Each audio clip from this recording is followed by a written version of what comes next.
नमस्कार मित्रों, आपने प्रश्न किया है कि पथरी क्यों होता, कितने प्रकार का होता और क्या इसका ऑपरेशन ही एकमात्र इलाज है। तो ऐसा है मित्रों, पथरी आप उसको कॉमन सेंस में समझिए। वैसे तो मेडिकल की भाषा में बताया जाएगा कि ये पथरी ये कोलेस्ट्रॉल का पथरी है, ये पथरी ट्राइग्लिसराइड का पथरी है, लेकिन आप मोटा मोटी समझिए। आप ज़रूरत ज़्यादा खाए, वो एक जगह जमा हो गया, उसको खर्च कम किए, घुसाए ज़्यादा निकाले कम, तो अंदर में जमा होने लगा। Energy can not be destroyed, energy can only be modified. ऊर्जा का रूप बदलता है, ऊर्जा को ख़त्म नहीं कर सकते। अगर आपका खर्चा 1800 कैलोरी है, आप रोज़ खाइएगा 2800 कैलोरी, 1000 कैलोरी एक्स्ट्रा कहाँ जाएगा? वो आपके शरीर, आपके सिस्टम में ही जमा होगा। और एक दिन में नहीं हुआ बीमारी, आप लगातार ऐसा करते चले गए। बीमारी कोई घटना नहीं होता, बीमारी एक प्रक्रिया होता। आपको एक दिन में खर्चा था 1800 कैलोरी, आप रोज़ खाते गए 2800 कैलोरी। 1000 कैलोरी शरीर में या तो चर्बी बनेगा तो मोटापा करो, या तो वो तेजाब बनेगा एलर्जी करो, नहीं तो जहाँ तहाँ छिड़का जाएगा तो इन्फेक्शन करो। तो एक्स्ट्रा भोजन चर्बी बन के भी जमा हुआ, आपको फैटी लीवर हुआ, तो आपका बाइल का सिक्रेशन कमा, वो ठीक से पाचन क्रिया नहीं हुआ, अधपचा भोजन वहाँ पर पथरी के रूप में बनना शुरू हुआ। और एक्स्ट्रा भोजन तेजाब भी बना, वो तेजाब जाके सिस्टाइटिस करा दिया, जहाँ बाइल डक्ट का दर्द था वहाँ पर सिस्टाइटिस करा दिया। और आपको बता दें, पथरी आपको लीवर का भी हो सकता है, गॉल ब्लैडर का भी हो सकता है, किडनी का भी हो सकता है, यूरेटर का भी हो सकता है, लेकिन कारण सबका एक ही होता है। ऐसा नहीं कि किडनी का पथरी अलग कारण से हो रहा है, लीवर का पथरी अलग कारण से हो रहा है, और मूलतः कारण सबका एक ही है, गलत भोजन।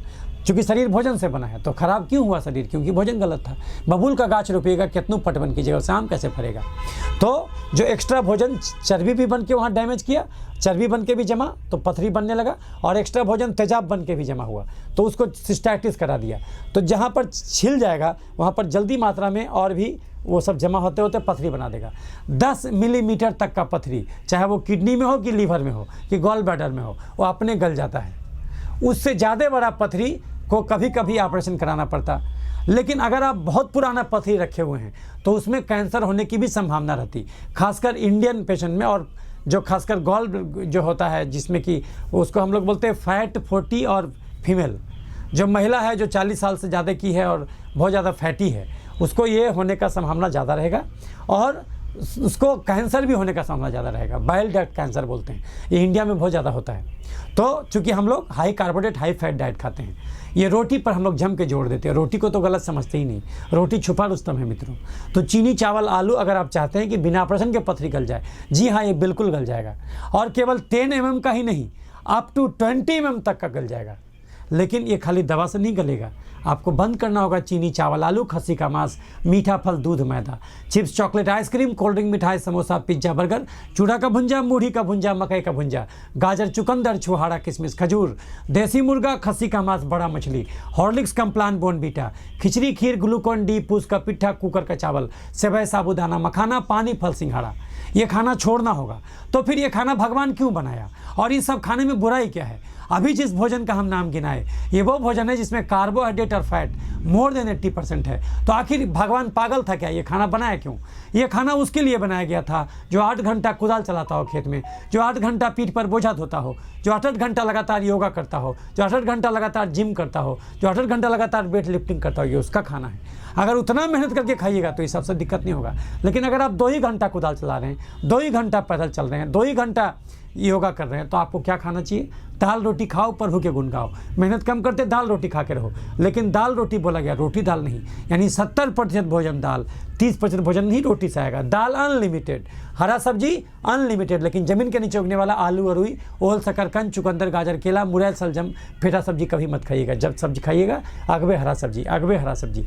लहसुन प्याज भी जमीन के नीचे उगता है, इसलिए कम से कम लहसुन प्याज की सब्जी खाइएगा।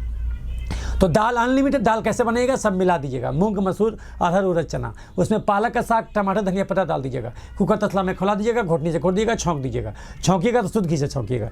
कटोरी एक हाथ से पकड़ा था, डॉक्टर बोल रहा है कटोरा, 1 कटोरा गाढ़ा दाल सवेरे, दोपहर, रात। पेट में सबसे पहले दाल घुसेगा, फिर 1 प्लेट खीरा टमाटर घुसेगा, फिर 2 मुट्ठी अंगुचना मूंग घुसेगा, उसके बाद इतना साग घुसेगा। उसके बाद जगह बचे तब रोटी, 24 घंटा में 2 रोटी, एक सवेरे, एक रात, दोपहर में 2 मुट्ठी चावल। लेकिन आप मेडिकल साइंस का किताब खोल के देखिए, उसमें लिखा हुआ है कि पथरी है तो पालक का साग, टमाटर बंद कर दो। गलत बात। इस दुनिया में कुछ भी बीमारी हो, बंद एक ही चीज़ होगा, वो है चीनी। चाहे वो चीनी ग्लूकोज हो, कि मीठे फल का फ्रुक्टोज हो, कि दूध का लैक्टोज हो, कि चावल, आलू, मकई, मैदा का स्टार्च हो। ये high carbohydrate high fat diet, ये मानव जाति का सबसे बड़ा संकट है। क्यों? क्योंकि अब मानव जाति अपना सारा मेहनत का काम मशीन को दे दिया। अब कैलोरी कहाँ खर्च हो रहा है? 1 घंटा लगातार भाषण देंगे, केवल 50 कैलोरी खर्च होगा। ये एक रोटी दे देगा आपको 70 कैलोरी। कैलोरी लेना बड़ा आसान है, खर्चा करना भारी मुसीबत। 1 कैलोरी को खर्च करने में 22 कदम चलना पड़ेगा। 1 रोटी मतलब 1400 कदम। आप खा तो लीजिएगा, खर्चा कौन करेगा? और एक्स्ट्रा कैलोरी या तो चर्बी बनेगा तो मोटापा करोगे, या तो तेजाब बनेगा, एलर्जी करोगे, तो जहाँ तक चढ़ जाएगा। आपको खाली पथरी नहीं होगा, आप जांच कराइए, कम से कम 5 से 6 गड़बड़ी और भी निकलेगा। और वो सब ठीक हो जाएगा अगर भोजन बदल दीजिएगा। याद रखिए, बीमारियां भले अनंत हो, स्वास्थ्य तो एक ही है। तो अगर हम स्वास्थ्य रूपी केंद्र बिंदु का रोशनी आपको दिखा दें, तो स्वास्थ्य से भटक के आप किसी भी बीमारी की दिशा में गए होंगे, पुनः स्वास्थ्य तक वापस लौट आना आसान हो जाएगा। जिन राहों पर चल के स्वास्थ्य से बीमारी तक पहुंचे, उसका उल्टा रास्ता तय कीजिए। अभी तक हम एक दिन में 10 रोटी, 4 आलू, 5 मीठा फल, आधा किलो दूध, चीनी, गुड़, शहद खाते थे। अभी सारा आदत छोड़ दीजिए। दाल नाम मात्र का पीते थे और दाल भोजन के साथ खाते थे। अब दाल भोजन से पहले पीजिए और जम के खाइए। साग रोज नहीं खाते थे, अब साग हर खाने में खाना होगा। खीरा टमाटर रोज नहीं खाते थे, अब हर खाने में खाना होगा। अंकुर चना मूंग रोज नहीं खाते थे, अब हर खाने में खाना होगा। रोटी एक दिन में 8 को खाते थे, अब घटा के 2 पर आना होगा। एक सवेरे एक रात, दोपहर में 2 मोटी चावल, नहीं पेट भरता। और दाल पीजिए। 24 घंटा में 2 कप चाय, बिना चीनी, बिना गुड़, बिना शहद डाले, दूध का बना हुआ 2 कप चाय। उसके अलावा दूध, हॉर्लिक्स, बॉर्नवीटा, कॉम्प्लान सब बंद करना होगा। 2 घंटा रोज टहलना होगा। और कुछ दवा हम लोग देंगे तो वो सारा चीज़ जाएगा। और जब हम जांच कराएंगे, आपको खुद समझ में आ जाएगा कि हमको खाली पथरी नहीं और भी गड़बड़ी है। तो इसलिए याद रखिए मित्रों, बिना भोजन बदले दुनिया को कोई बीमारी जड़ से नहीं जाएगा। भोजन बदल देगा, हर बीमारी जड़ से जाएगा। मान लिया आप ऑपरेशन करा लिए, ठीक है, और गलत चीज़ भोजन खाते चले गए, तो फिर हो जाएगा, फिर हो जाएगा। कितनी बार ऑपरेशन कराइएगा? आज हमको गॉल ब्लैडर का पथरी हुआ, कुछ दिन के बाद किडनी का पथरी धर लेगा। इसलिए सुधर जाइए। चीनी, चावल, आलू, खस्सी का मांस, मीठा फल, दूध, मैदा, ये मानव जाति का सबसे बड़ा जहर है। क्योंकि अब इसको इसका जरूरत ही नहीं रह गया। हमारी परनानी खा सकती थी, क्योंकि वो 8 घंटा जाता से आटा पीसती थी। वो अगर चटनी भी बनाती थी तो ऐसे ऐसे करके लोढ़ी चलाना पड़ता था। अब कहाँ मेहनत, हर घर नल का जल, तो अब कुआं से पानी कौन निकालेगा? अब मिक्सी का बटन टिपने में क्या कैलोरी खर्च होगा? चूंकि आपका कैलोरी खर्च नहीं हो रहा है, इसीलिए चीनी, चावल, आलू, खस्सी का मांस, मीठा फल। और डॉक्टर क्या करते? मेन चीज़ पर जोड़ ही नहीं देते। याद रखिए, दवा, ऑपरेशन कभी भी बीमारी को 10% ही ठीक करता।